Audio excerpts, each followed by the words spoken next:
బాగోపోతే ఒక ప్యాకెట్ పెడతాం, ఒక ప్యాకెట్ తీసుకొచ్చేస్తాం. ఈరోజు సంతలో మేము చేసే పచ్చళ్ళు పెట్టాం. మొదటిసారి ఇట్లా చేసినాం. కొత్తగా భయంగా ఉండే, ప్లేస్ దొరుకుతుందా లేదా అని నేను మా ఆయన 5 గంటలకే వెళ్ళి టేబుల్ పెట్టుకున్నాం. అప్పటి వరకు మా అబ్బాయి ప్యాకింగ్ చేసే పచ్చళ్ళన్నీ తీసుకెళ్ళాం. ఈ పచ్చళ్ళన్నీ ఈరోజే చేసాం. చికెను, గోంగూర, దోసకాయ, ఈ 3 పచ్చళ్ళు చేసాం. అన్నీ 100 గ్రాములు పెట్టాం. మా అబ్బాయి వెళ్ళి లైట్ తెచ్చిన వెంటనే ఒకరు పచ్చడి తీసుకున్నారు. ఎంతో సంతోషం అనిపించింది. తర్వాత మెల్లగా ఒక్కొక్కరు వచ్చి చూసి వెళ్ళారు. ముందు 80 రూపాయలు పెట్టాం.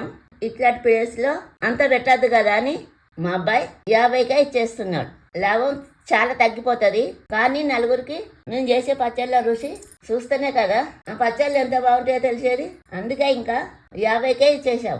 కానీ లేటుగా మార్చాం కదా, అందువల్ల 6 పచ్చళ్ళే కొన్నారు.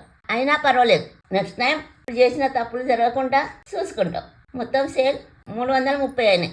లైట్కి డ్రెస్కి మొత్తం 90 రూపాయలు అయినాయి. పాకెట్కు 10 రూపాయలు లాభం అనుకున్నా 60 రూపాయలు లాభం వచ్చింది. దూరంగా ఉన్న మీరు మా పచ్చళ్ళు తినాలనుకుంటే ఆన్లైన్లో సుతా ఆర్డర్ చేయవచ్చు. Thank you.